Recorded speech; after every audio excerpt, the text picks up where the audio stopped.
So if you're someone who listens to my podcast, you heard Kyle and I sort of discuss Josh Allen a bit when we made our preview of the entire AFC East and, talking about the Bills. Of course, Josh Allen was definitely a big point of that.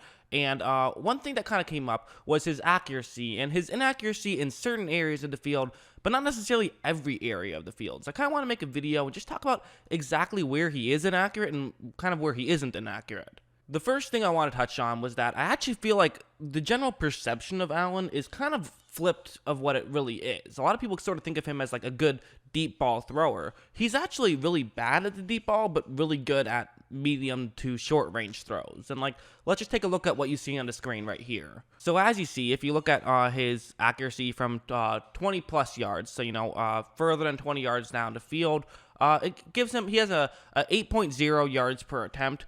He has 4 touchdowns and just 3 interceptions. He's also only completed 18 of 74 attempts from that distance, meaning that he only has a 61.37 passer rating, despite the fact that it's further down the field. So typically the passer rating is much higher, deeper down the field. In fact, no quarterback had a worse drop-off from 20 yards plus past the field to 10 to 20 yards in the entire NFL. Josh Allen was number 1. So kind of just goes to show his deep ball is not very good. But then again, you look at some of these other stuff, these other areas, and he's a lot better in certain other areas. If you look at the 10 to 20 yards down the field range, his passer rating is 111.3. That's actually really good for that area. And 10.1 yards per attempt. That's still pretty good. So further down the field, he's pretty good. Again, you go back down to 0 through 10 yards. The 6.1 yards per attempt isn't really great, but, the 91 passer rating, not bad.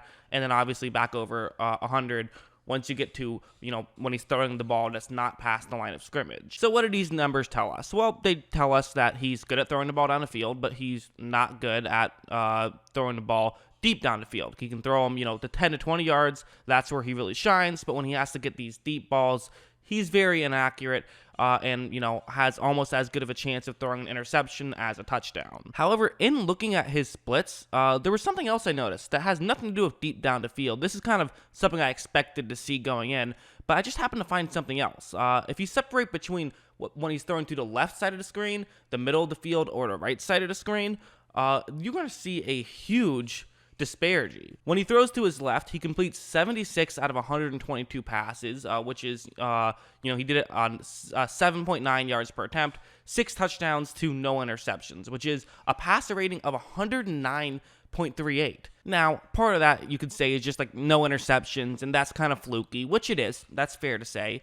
But even so, continue looking at this. When he goes through the middle, his yards per attempt is 7.7. He threw 9 touchdowns to 5 interceptions, which was a passer rating of 96.49. So, a little bit further down, threw some interceptions in that group, but also still had a pretty good yards per attempt. And then when he's throwing to the right, it's terrible. When he throws to the right, his passer rating is a mess.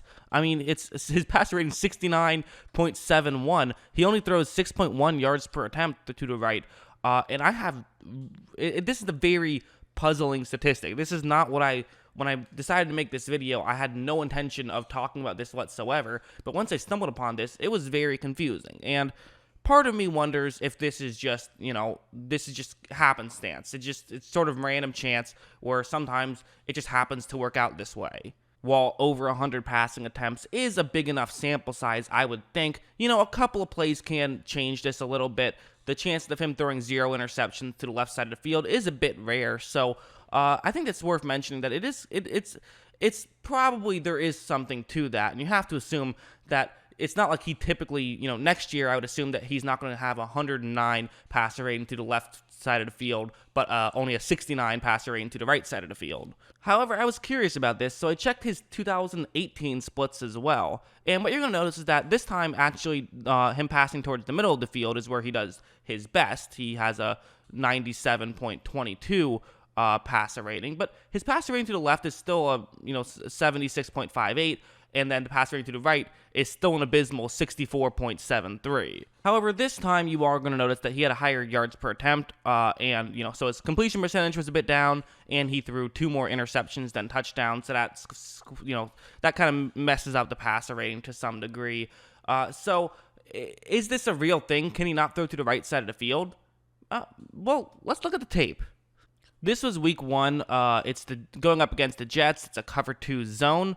You have a receiver who's going to try and get into a gap in coverage. This seems like it should work out pretty well. And after the ball is snapped, you notice that there is a pretty decent gap in between those 2 New York Jets players. So, this seems like a play that he could try and make. Obviously, there is some risk if he misses the throw, but Allen is going to try it right here. But what you're going to notice with this throw is that it's just going to be a horribly inaccurate throw. I mean, it basically just, spiked down, which is obviously not very good. And this was in the first drive of the season. So, this is how early on I noticed some sort of missed throw to the right. Now, of course, it would be, I would not be doing my job very well if I said, see, he missed the throw to the right. He can't throw to the right. But I actually think there might be something to this. I actually legitimately do think that you could make an argument that he legitimately isn't as good at throwing to the right side of the field as he is to the left side of the field. And while that might make zero sense, if you think about it, if you're a right-handed quarterback, it can be easier to get your motion all the way around to the left side of the screen. It can also be easier to get to the right side of the field, depending on your motion. Now, I do have to admit, I did a lot of looking into just his throwing motion. I spent like half of today just looking at his throwing motion and trying to see if I could find any inconsistencies when he throws to the left or to the right. It seems like it doesn't really. It seems like his footwork gets around pretty well. But it's possible those differences are just so subtle that, he does miss more to the right. It's also possible it's completely random. But take a look at this play. This is going to be towards the middle of the field. It's to his left though. It's a cover 1 play. He has a receiver who's cutting over the middle.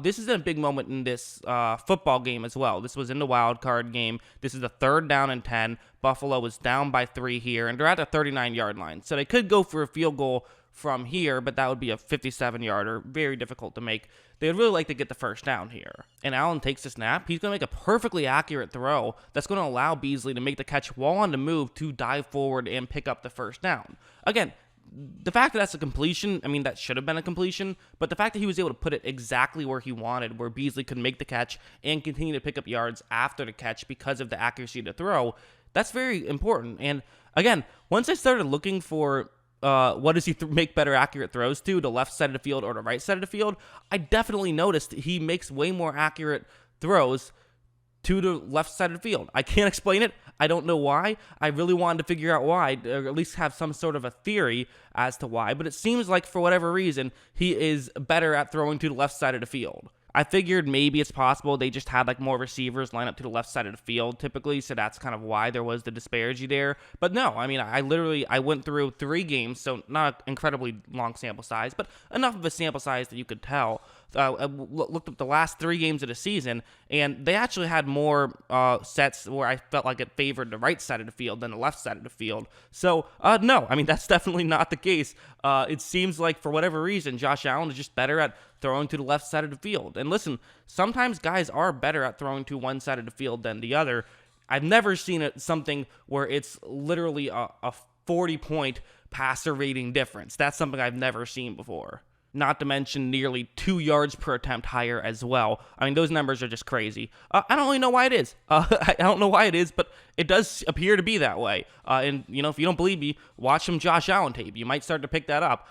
So, yeah, very bizarre stuff. But let me know what you guys think in the comments below. What is your theory for why this is the way it is? Or is it just completely random? Because it could just be completely random. He could have just had one weird year where he happened to throw way better to the left side of the field, than the right side of the field for absolutely no reason. That's totally possible. But anyways, I hope you guys enjoyed this video. A bit of an interesting one. Definitely not what I intended to make it on when I started, but I found this more interesting, so I went in this route. I hope you guys enjoyed this video. And of course, as always, thanks for watching.